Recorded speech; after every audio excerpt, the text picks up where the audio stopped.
जन्म रहस्य ऐसा है भगवान के कि जिनके एक बार जन्म रहस्य श्रवण करने मात्र से हमारा जन्म चक्र समाप्त हो जाता है।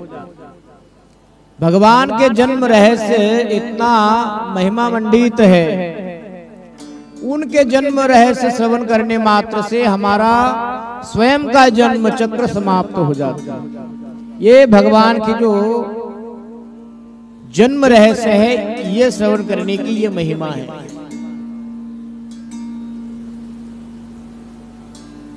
कृष्ण जखन जन्म नील देवकीर उदरे मथुराते देवगण पुष्प वृष्टि करे। जब भगवान कृष्ण देवकी के गर्भ में प्रकट हुआ तो मथुरा में सभी प्रकार के देवी देवताएं ने आकर के, देवी देवताओं ने मिलकर के पुष्प वृष्टि करना प्रारंभ किया। जैसे हम देखते कि हमारे घर में कोई बच्चा का जन्म हुआ है तो उसको देखने के लिए आस पड़ोस से हमारे सबांधव सज्जन लोग आते हैं, उसी प्रकार भगवान प्रकट हुए। भगवान के दर्शन करने के लिए स्वर्ग से देवी देवताएं भी चल करके आते हैं। तो ये जो भगवान के जन्म रहस्य है, भगवान के अवतार तत्व है, इनके बारे में थोड़ा सा हमें समझना चाहिए। श्री चैतन्य महाप्रभु जी के एक बहुत अनन्य भक्त हुए जिनका नाम है राय रामानंद जी।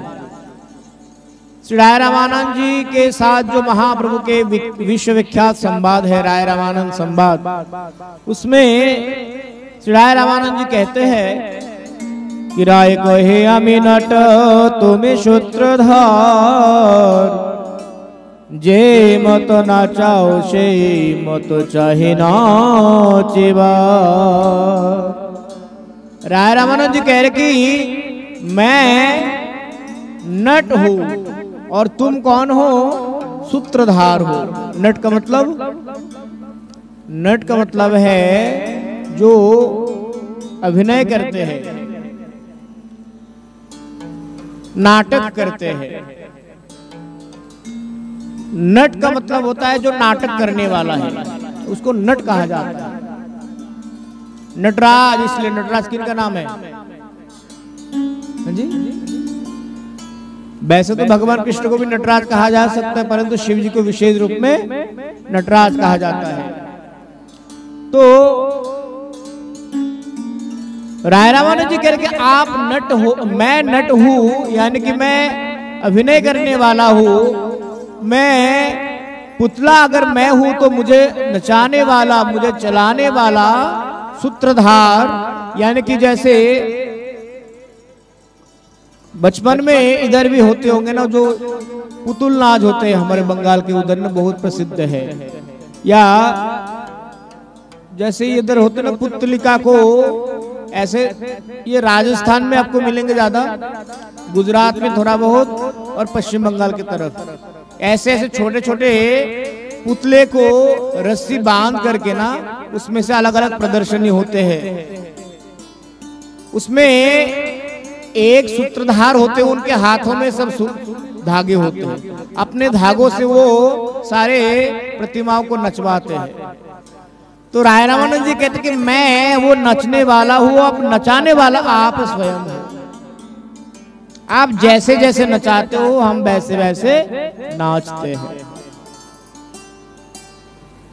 श्री चैतन्य चरितामृत के मध्य परिच्छेद में कह रहे हैं, परमेश्वर कृष्ण स्वयं भगवान सर्व अवतारे कृष्ण सर्व कारण प्रधान अनंत वैकुंठयार अनंत अवतार अनंत ब्रह्मांड यह सवार आधार सच्चिदानंद तनु ब्रजेंद्र नंदन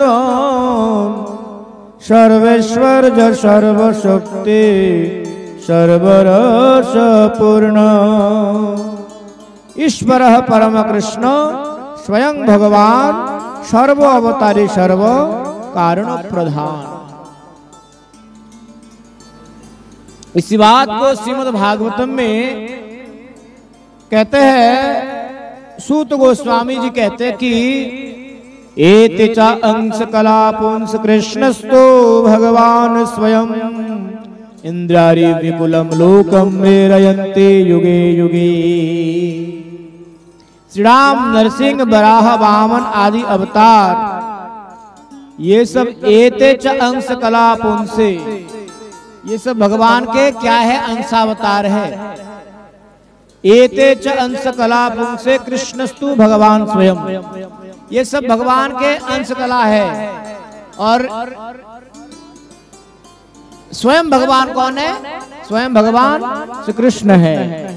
एते च अंश कला पुंसे कृष्णस्तु भगवान इंद्रारिव्यकुलम लोकम रीरयन्ति युगे युगे। अवतार है कृष्ण सर्वविधि प्रकार, पुरुषावतार एक लीलावतार, गुणावतार आर मनवंतर अवतार, युगावतार आर सप्त विषय अवतार। तो भगवान के अवतार कितने प्रकार के हैं? सर्व अवतार कृष्ण कारण प्रधान। भगवान सभी अवतारों के मूल कारण है। जो भगवान सभी अवतारों के मूल कारण है, तो फिर प्रश्न यह आता है कि अवतार कितने प्रकार के हैं? भगवान अपने आप को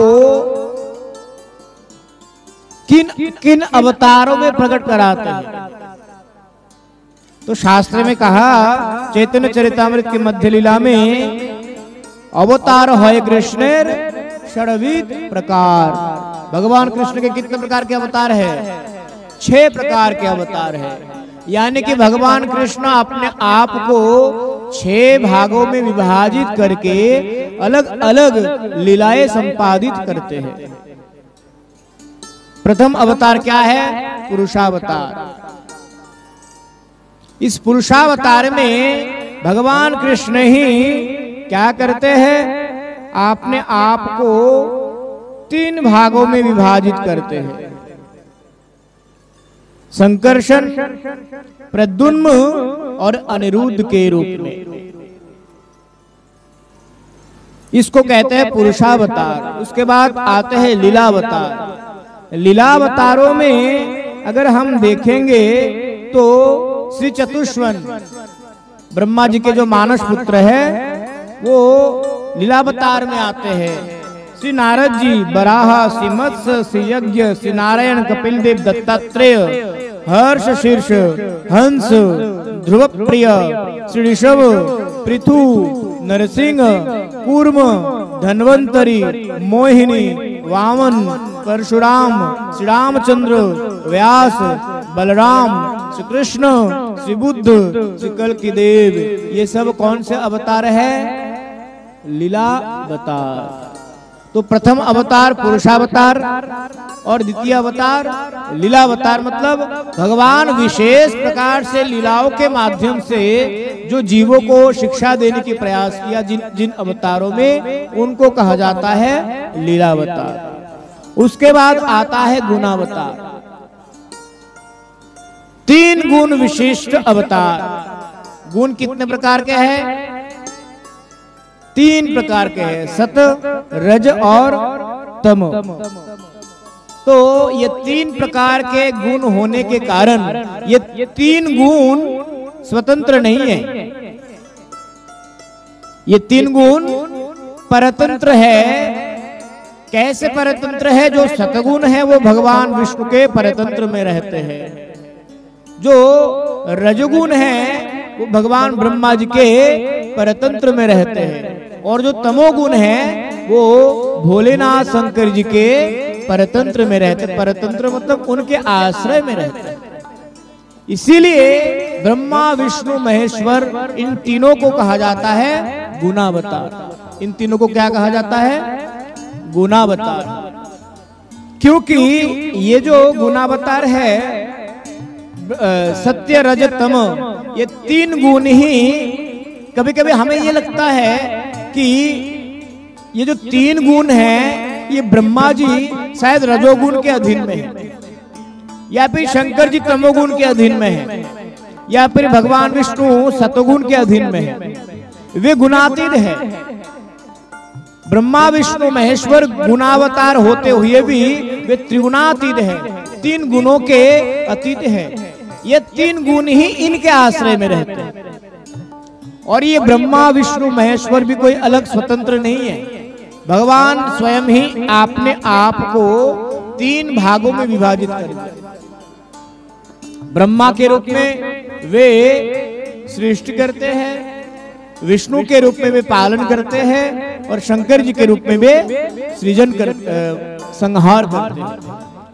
तो ये तीन गुण इनके आश्रय में रहते हैं, इसीलिए इनको क्या कहा जाता है? गुणावतार कहा जाता है। और गुणावतार के बाद आता है युगावतार।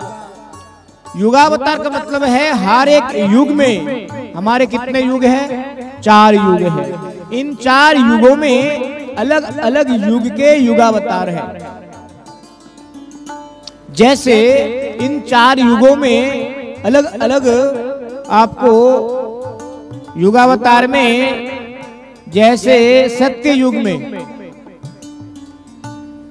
सत्य युग के युगावतार है शुक्लांबरधरम विष्णु मेघवर्णम शुभांगम, है ना? जो विष्णु सहस्त्र नाम में भगवान विष्णु के स्तुति आते हैं ना, तो सत्य युग के जो युगावतार है वो शुक्ल वर्ण भगवान विष्णु है। इसलिए कहते हैं शुक्लांबरधरम विष्णु मेघवर्णम शुभांगम। शुक्लांबर विष्णु सत्य युग के युगावतार है। त्रेता युग के युगावतार कौन है? रक्तवर्ण विष्णु। त्रेता युग के युगावतार कौन है? रक्तवर्ण विष्णु। और द्वापर में श्याम वर्ण विष्णु, और कलियुग में पीत वर्ण विष्णु। ये क्या है? युगावतार है। और युगावतार के बाद आता है शक्तावेश अवतार।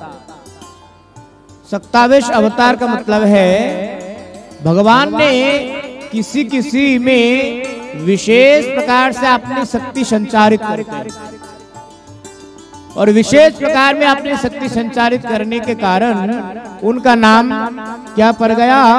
शक्तावेश अवतार। जैसे पृथु, महाराज पृथु,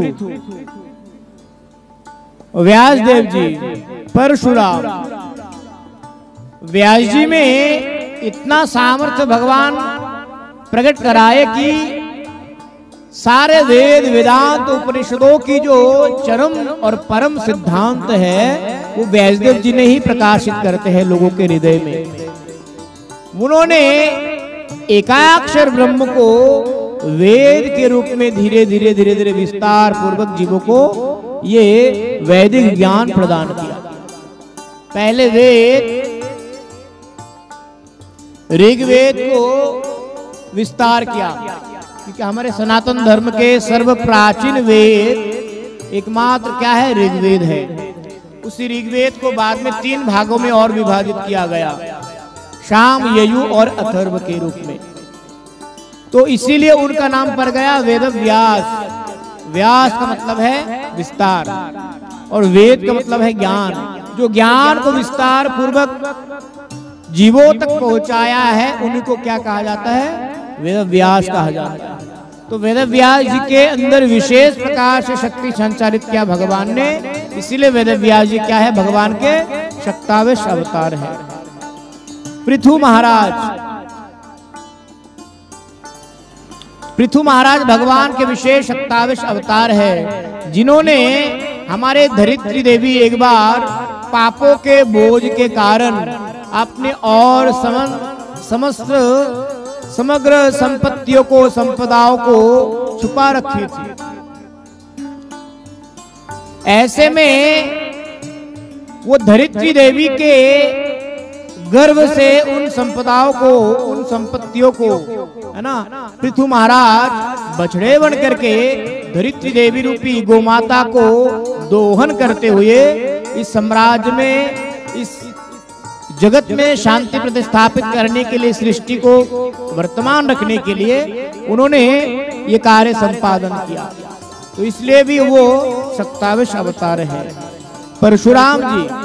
परशुराम जी में भी भगवान ने विशेष शक्ति प्रदान किया है, इसीलिए परशुराम भी क्या है, सत्ताविश अवतार है। इसमें कुछ गौण सत्ताविश अवतार भी है। गौण सत्ताविश अवतारों में जैसे सनकादिक, नारद, पृथु, व्यास एवं परशुराम। और मुख्य सत्ताविश अवतार में कौन है? मुख्य सत्ताविश अवतार में है शेषदेव। शेषदेव का मतलब है अनंत देव, है ना, जो साक्षात आवेश है ना। सनकादिक ज्ञान शक्ति, नारद भक्ति शक्ति, ब्रह्मा है सृष्टि शक्ति, अनंत देवे भूधारण शक्ति, शेष देवे सेवन शक्ति, पृथुते पालन शक्ति, परशुरामे दुष्टनाश शक्ति। जैसे सनकादिकों में जो ज्ञान है वो ज्ञान शक्ति मुख्य सत्ताविश अवतार है, और नारद जी में जो भक्ति है वो भक्ति के रूप में भगवान विशेष शक्ति के रूप में विराजमान है, तो इसलिए वो भी एक सत्ताविश अवतार है। और पृथु महाराज जी में पालन शक्ति है, परशुराम में दुष्ट नाश के रूप में जो शक्ति है वो स्वयं कौन है? भगवान ही है। तो इसीलिए शक्ति और शक्तिवान दो शब्द है। शक्ति शक्तिवान के अधीन में रहते हैं। शक्तिवान हमेशा ही अपने शक्ति को अपने कंट्रोल में रखते हैं। तो ये जितना भी सत्ताविश अवतार है, ये सभी सत्ताविश अवतार भगवान कृष्ण के दिशा निर्देश में ही सभी कार्य संपादन करते हैं। इसीलिए आगे कहा चैतन्य चरितामृत के मध्य लीला में, ईश्वर परम ईश्वर कृष्ण स्वयं भगवान, ताते बरो तार समो के हो नहीं। ईश्वर क्या है? परम कृष्ण है, वे स्वयं भगवान हैं। ताते बरो तार समो के हो नहीं। इसलिए पूज्यपाद भक्ति विचार विष्णु महाराज जी कहते ना, भगवान के एक नाम क्या है? असमोर्ध। भगवान का एक नाम असमोर्ध है। इसका मतलब है भगवान का समान भी कोई नहीं है और भगवान से बड़ा भी कोई नहीं है। भगवान से बड़ा कोई तो हो ही नहीं सकते, भगवान के बराबर के भी कोई नहीं हो सकते। इसीलिए भगवान का एक नाम क्या है? असमोर्ध। तो इसमें कहा गया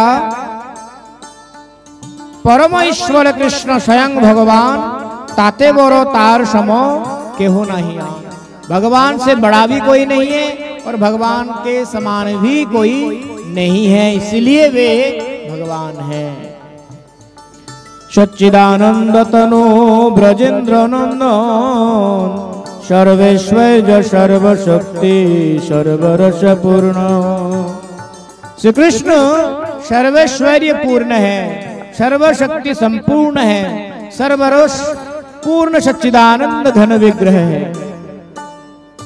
देखिए भगवान के अनंत अनंत अवतार है।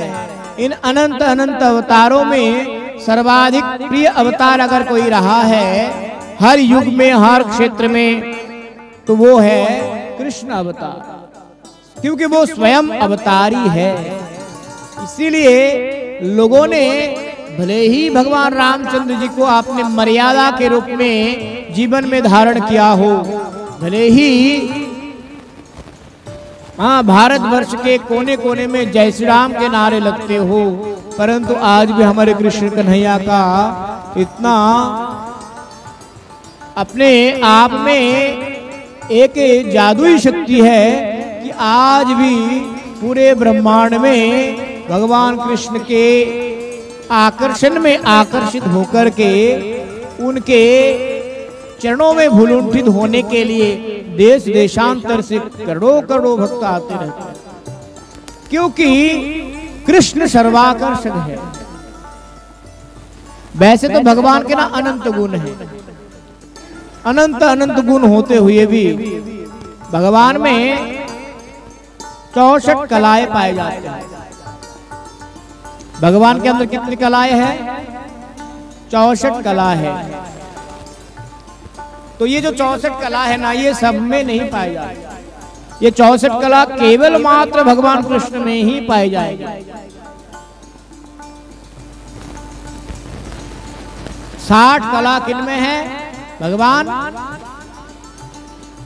विष्णु में है 60, है ना। और भगवान रामचंद्र में कितने हैं? 62। भगवान कृष्ण में 64 है। भगवान थोड़ा सा कंफ्यूज हूं, जो भी है। तो ये 64 कला किसी अन्य अवतार में परिपूर्ण रूप में नहीं है। एकमात्र परिपूर्ण रूप में भगवान कृष्ण में ही 64 कला विद्यमान है। भगवान राम में 60 कलाएं, 62 नहीं 60। तो इसीलिए भगवान सर्वस्वरीय परिपूर्ण है। आपने माधुर्य हरे आपनार मन, अपना आपने चाहे कोरीते आस्वादन। वे इतना सर्वकर्षक है, इतना मनमोहक है, वे स्वयं को देखकर ही विमोहित हो जाते हैं। कृष्ण स्वयं को देखकर ही विमोहित हो जाते हैं। कई बार हम श्रृंगार के बाद, सजने संवारने के बाद जब शीशे में आईने में अपना चेहरे देखते तो कितना रिझ जाते हैं, ये इतने सुंदर लग रहे हम। तो ऐसे ही भगवान कृष्ण एक बार क्या हुआ, द्वारका में, द्वारकापुरी में तो जो फर्श है ना, जैसे ये फर्श लगा है, ये तो पत्थर के है। तो एक होते स्फटिक शिला। स्फटिक शिला में क्या होता है, अपने प्रतिबिंब प्रतिच्छवि के रूप में बनते हैं, आप उसको देख सकते हैं जैसे शीशे में। तो द्वारकापुरी में स्फटिक शिला में भगवान कृष्ण एक दिन ऐसे ही बैठे हुए थे, अचानक से उनको ध्यान पड़ा अपने सौंदर्य पर, और अपने सौंदर्य को देख करके वो स्वयं भी विमोहित हो गया। इतना सुंदर हूं मैं। तो क्योंकि वे स्वयं को भी मोहित कर लेते हैं, इसलिए चैतन्य चरितामृत में कहते हैं कृष्णदास कविराज गोस्वामी जी, आपनो माधुर्य हरे आपनारो। वे किसी और के मन को तो हर लेते ही है, इसमें कोई बड़ा विषय नहीं है। वे स्वयं के मन को भी हर लेते हैं। अपना माधुर्य हरे आपनारो मन, अपना अपनी चाहे कोरीते आस्वादन। इसीलिए वे स्वयं आस्वादन करना चाहते हैं कि ये मेरा जो स्वरूप है, इस मेरे इस स्वरूप के प्रति राधा रानी इतना उत्कंठा क्यों रहती है। भाई संसार के लोग इतना उनको तिरस्कार करती है, अपने सास ननद उनको छोड़ते नहीं है एक पल के लिए भी। दुनिया के लोग इतने सारे बदनामी उनके सर पे रख दिया, बावजूद वो एक ब्रज के पद है, छारी लोक लाज गोपी आए भाज भाज वंशीवट को आज, ऐसे महाराज के एक पद है इसमें कि वो राधा रानी कुल लाज को छोड़ करके सब कुछ नौछावर करती हुई भाग भाग करके कृष्ण के चरणों में बार बार क्यों आ जाती। तो भगवान कृष्ण ने सोचा, ये जो मुझ में ऐसा क्या है जो राधा रानी इतने लांछना के बाद, इतने गंजना के बाद, इतने तिरस्कार के बाद भी मेरे पास भाग करके आती है। श्री राधा प्रणय महिमा कीदृशो वानयैव। श्री राधा रानी मेरे प्रति इतना आकृष्ट क्यों है, इस बात को आस्वादन करने के लिए भगवान प्रयास किया। तो कृष्ण बन करके इसका ठोर भगवान को नहीं मिला। इसीलिए फिर उन्होंने क्या किया, अपने आप को चैतन्य महाप्रभु के रूप में प्रकट कराए, गौरांग के रूप में प्रकट कराए। कृष्ण माधुर्य एक स्वाभाविक बल, कृष्ण आदि नर नारी करे चंचल, श्रवणे दर्शने आकर्षये सर्वमन, अपना आस्वादित कृष्ण करे न जतन। भगवान कृष्ण में एक विशेष गुण है, वैसे तो अनंत अनंत गुण हैं, उनमें से क्या है, एक स्वाभाविक बल है। बल का मतलब है खिंचाव, आकर्षण शक्ति। स्वाभाविक आकर्षण शक्ति क्या है, कृष्ण क्या करते हैं, विश्व ब्रह्मांड के सभी नर नारियों को अपनी ओर आकर्षित करते हैं। उनको जिन्होंने एक बार सुना या फिर उनकी सुना, चाहे वो आप कृष्ण को सुनो चाहे आप कृष्ण की सुनो, दोनों में ही आपका मंगल है।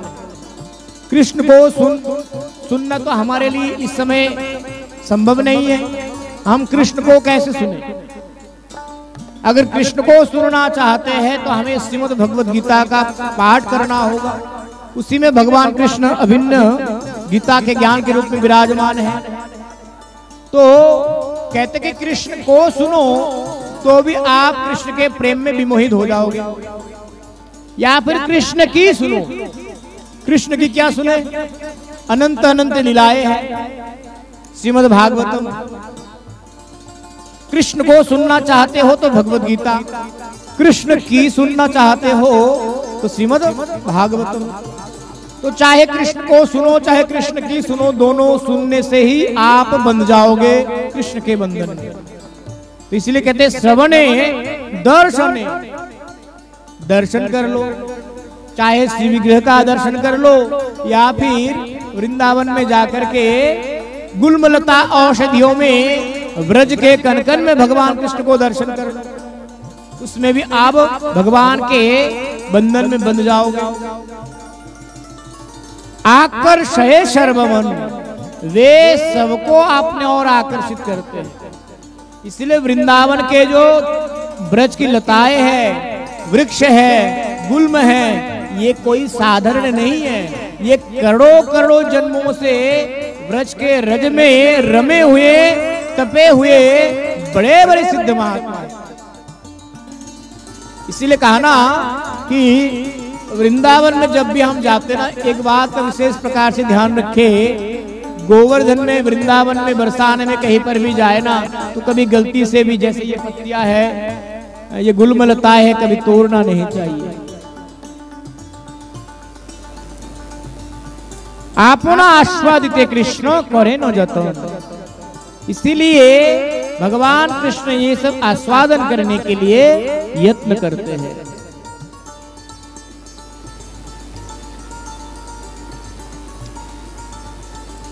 इस प्रकार से भगवान कृष्ण के आज प्रकट उत्सव के उपलक्ष्य में ये जितने प्रकार के अवतारों के बारे में हमने सुना ना, इन सभी अवतारों को अपने उंगलियों में नचाने वाले, अपने उंगलियों में चलाने वाले कौन है, भगवान कृष्ण। इसीलिए एते च अंश कलापुंसे कृष्णस्तु भगवान स्वयं। राम, बराह, वामन आदि जितने भी अवतार है ये सब के सब कृष्ण के अधीन में हैं। और बोले कई सारे लोग आपको ये कहेंगे कि कृष्ण को आप लोग हमेशा इसीलिए आगे कर देते हो कि आप लोग कृष्ण भक्त हैं। तो हमसे तो अधिक ब्रह्मा जी को पता होगा। हम तो कह ही सकते हैं कि मेरे पिताजी सबसे बढ़िया है, हम कह ही सकते हैं कि हमारे गुरुजी सबसे अच्छे, परंतु कोई और क्या कह रहे हैं इसमें भी हमें थोड़ा सा ध्यान देना पड़ेगा। इस ब्रह्मांड को बनाने वाले कौन है, ब्रह्मा जी। हमारे पास ब्रह्मा जी ने एक एक मस्तिष्क दिया है और अपने पास ब्रह्मा जी ने चार चार मस्तिष्क रखा है। तो हमसे तो अधिक ब्रह्मा जी ही समझते हो। वो ब्रह्मा जी कहते हैं कि ब्रह्म संहिता में क्या कहते हैं, ईश्वरः परम कृष्ण सच्चिदानंद विग्रह अनादिर आदि गोविंद सर्व कारण कारण। परम कृष्ण कौन है? परम कौन है? सुप्रीम कौन है? भगवान कृष्ण है। भगवान कृष्ण सुप्रीम है। ईश्वर परम कृष्ण सच्चिदानंदमय विग्रह। भगवान कृष्ण का विग्रह क्या है? सच्चिदानंदमय है, सत चित और आनंदमय है। और ये जो सच्चिदानंदमय स्वरूप है, ये सच्चिदानंदमय स्वरूप ही हम सबके हैं, क्योंकि हम कृष्ण के ही अंश हैं। जैसे सूर्य से बिछड़ करके पृथ्वी अलग हुआ है,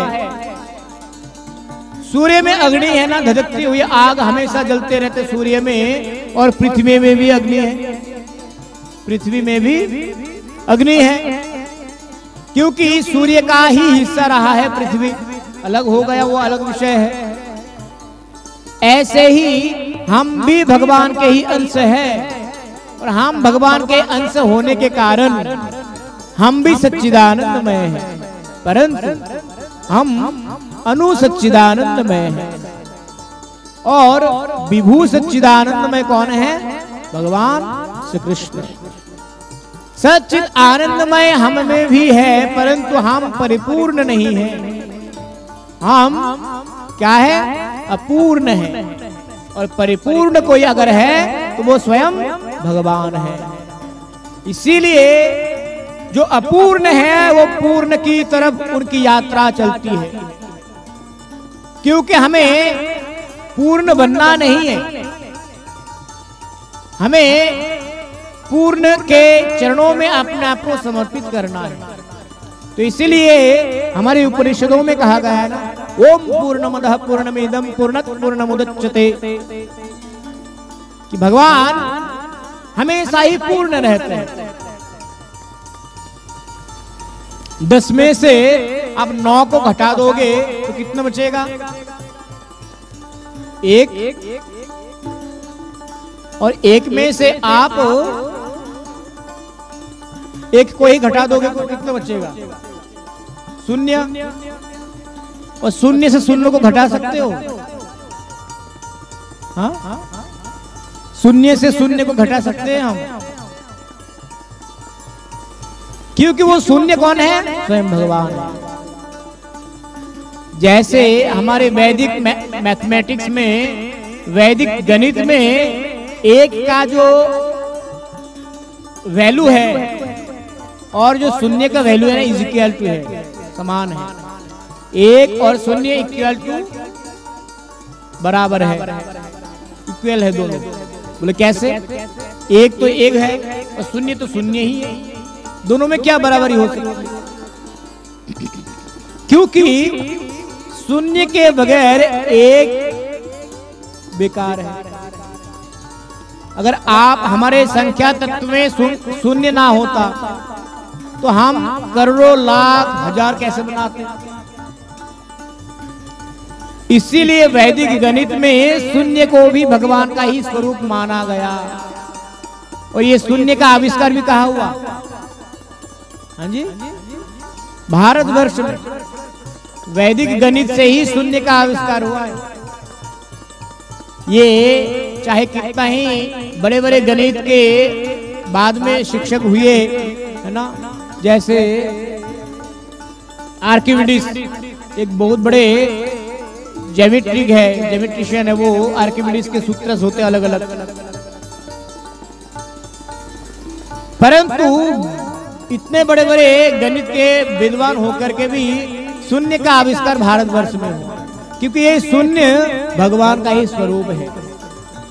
1 के बाद अगर 0 ना होता तो हम कैसे गिनते? इसीलिए 1 और 0 दोनों बराबर है। एकमेव अद्वितीयम, मैं एक एवं अद्वितीय हूँ। और जो 0 है ना, 0 क्या है? इन्फिनिट है। इन्फिनिट का मतलब है असीम। 0 को आप कभी मिटा नहीं सकते। महाशून्य में हम भी भासमान हैं। ये जो पृथ्वी है और चंद्रमा है, ये पृथ्वी, चंद्रमा, ये मंगल, ये बुध, ये शुक्र कहां पर तैर रहा है? महाशून्य में तैर रहा है। हम भी उसी महाशून्य में तैर रहे हैं। वो महाशून्य भी भगवान का ही स्वरूप है। तो इसीलिए कहा गया कि भगवान कृष्ण ही अखिल ब्रह्मांड को परिचालित करते हैं। ईश्वर परम कृष्ण सच्चिदानंद विग्रह अनादिर आदि गोविंद, जो अनादि है, जिनका कभी प्रारंभ ही नहीं हुआ है, कभी आप गिन करके समाप्त नहीं कर सकते हो क्या इस ब्रह्मांड की उत्पत्ति कब हुआ था और कब नहीं हुआ था।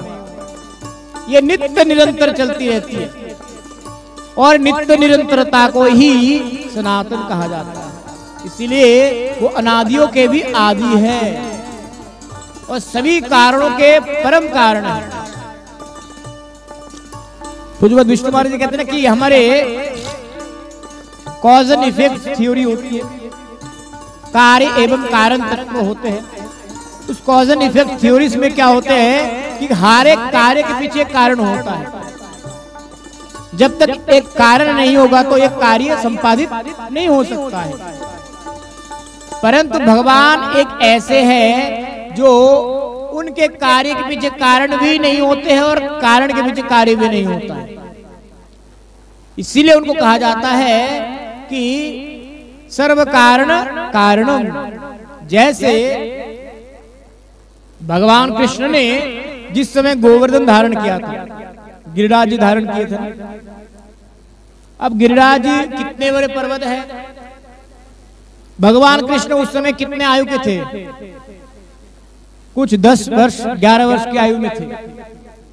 उस समय अगर जोर से मान लिया जाए भगवान कृष्ण के शरीर का संपूर्ण वजन कितना, तो मान लो 25 से 30 तक, 25 से 30 किलो, 40 किलो लगा लो, 40 किलो तो हो ही नहीं सकते। 25 से 30 किलो 10 वर्ष के बच्चा बालक।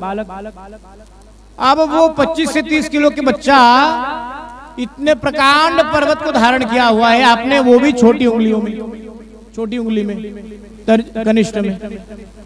तो मध्याकर्षण शक्ति कहां पर गया? यहाँ पर हम एक ईंटा को भी ऐसे पकड़ के रखेंगे ना तो बार बार हाथ दुखेंगे हमारा कि हम उसको जल्दी में रखे नीचे। परंतु भगवान ने मध्याकर्षण शक्ति को भी निष्फल कर दिया। इसीलिए क्योंकि भगवान के पीछे ऐसे कोई भी कार्य कारण लागू नहीं होता है। कारण है सर्व कारण कारणम, वे सभी कारणों के परम कारण है। इसीलिए आप देखोगे जो भगवान के ऐसे अनंत अनंत लीलाएं हैं, जिन लीलाओं में हमें ना सुन करके आश्चर्य हो जाता है कि ये कैसे हुआ, ये कैसे संभव है। संभव है क्योंकि ये संभव नहीं है, ये असंभव है। इसीलिए भगवान ने तो किया। भगवान भी अगर संभव कार्य करेंगे फिर क्या भगवान की विशेषता रह जाएंगे। भगवान असंभव को भी संभव कर सकते हैं, इसीलिए वे भगवान हैं।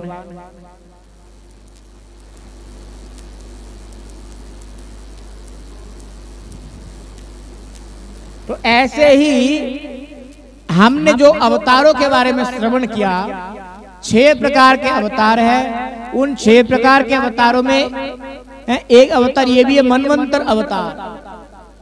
अलग अलग मनवंतरों में अलग अलग अवतार होते हैं। अलग अलग मनवंतर में अलग अलग अवतार, अलग अलग मनवंतर में अलग अलग मनु, अलग अलग मनवंतर में अलग अलग सप्तर्षियां होते हैं। जैसे स्वयंभू मनवंतर में श्री यज्ञ भगवान अवतार के रूप में आए थे। स्वरोचिष मनवंतर में विभु, उत्तम मनवंतर में सत्यसेन, तामस मनवंतर में श्री हरि, रैवत मनवंतर में वैकुंठ। ये जो वैकुंठ का प्राकट्य हुआ भगवान विष्णु ने जब वैकुंठ बनकर के आए थे रैवत मनवंतर में, उसी समय वैकुंठ का निर्माण हुआ था। विकंठा का पुत्र थे भगवान उस समय, इसलिए उनका नाम पड़ गया वैकुंठ। उसके बाद चाक्षुष मनमंत्र में श्री अजीत, वैवस्वत मनमंत्र में वामन भगवान, है ना। और सार्वणी, ये जो मनमंत्र अभी इस समय चल रहे हैं ना, इस मनमंत्र का नाम क्या है? इस मनमंत्र का नाम है वैवस्वत मनमंत्र। ये हम सप्तम मनमंत्र में चल रहे हैं। और इस मनमंत्र के अवतारी कौन है? अवतार कौन है? भगवान वामन देव। आगे आने वाले होंगे सार्वणी मनमंत्र, दक्ष मनमंत्र, ऐसे करके 14 मनमंत्र होते हैं। तो 7 मनमंत्र अब तक बीत चुके हैं इस चतुर्युग के, और 7 मनमंत्र बाकी है। तो इस प्रकार से भगवान के अवतार तत्व को ऐसे वखान करके समाप्त नहीं किया जा सकता। अनंत अनंत है। आज जो भगवान कृष्ण प्रकट होंगे, है ना, प्रकट होंगे, इसका मुख्य कारण क्या है कि भगवान कृष्ण अपने भक्तों के हृदय में आनंद प्रदान करने के लिए प्रकट होंगे। इसीलिए जो कहा गया कि जब जब हो धर्म की हानि, बारह असुर महाअभिमानी, तब तब धरि प्रभु विविध शरीरा, हरहि कृपा निधि सज्जन पीरा। जब जब होए धर्म की हानि, धर्म को प्रतिस्थापन करना, साधुओं की रक्षा करना, ये सब भगवान का मुख्य विषय, मुख्य कारण नहीं है। मुख्य कारण क्या है? भक्तों को आनंद प्रदान करना। तो इसीलिए हम बधाई में गाते हैं ना, नंद के आनंद भयो। नंद महाराज के भवन में आनंद का प्रादुर्भाव हुआ है। जो सच्चिदानंदमय भगवान है, वो आनंद ही आज प्रादुर्भाव होंगे। तो उसी आनंद को हमें स्वागत करना है आनंदित हृदय से, क्योंकि हम भी आनंदमय हैं। तो हम भी आनंदमय हैं, तो उस आनंद को उजागर करना है। इसीलिए भगवान को स्वागत करने के लिए हमें प्रस्तुति लेनी है। किस प्रकार से? व्रत के माध्यम से। आज हम कोई भी अन्न का ग्रहण नहीं करेंगे, कोई भी अन्य जातीय वस्तुओं का ग्रहण नहीं करेंगे। जिस प्रकार से एकादशी व्रत करते हैं, उसी प्रकार से ब्रह्म मुहूर्त से आज का समय प्रारंभ हो चुके हैं। कल सूर्योदय के बाद जो पारण का समय सारणी है, उसके निर्घंट के अनुसार हम व्रत को संपादन करेंगे, तो भगवान कृष्ण अधिक प्रसन्न होंगे। इसीलिए रात 12 बजे के बाद, है ना, हम जो भी भोग लगेगा वो खा लेंगे। कड़ी चावल खा लेंगे, राजमा चावल खा लेंगे, तो फिर व्रत टूट जाएगा, भगवान कृष्ण भी नाराज हो जाएंगे। इसीलिए एकादशी की तरह ही व्रत पालन करके हमें अगले दिन पारण के समय के बाद व्रत को खोल करके हमें पालन करना चाहिए।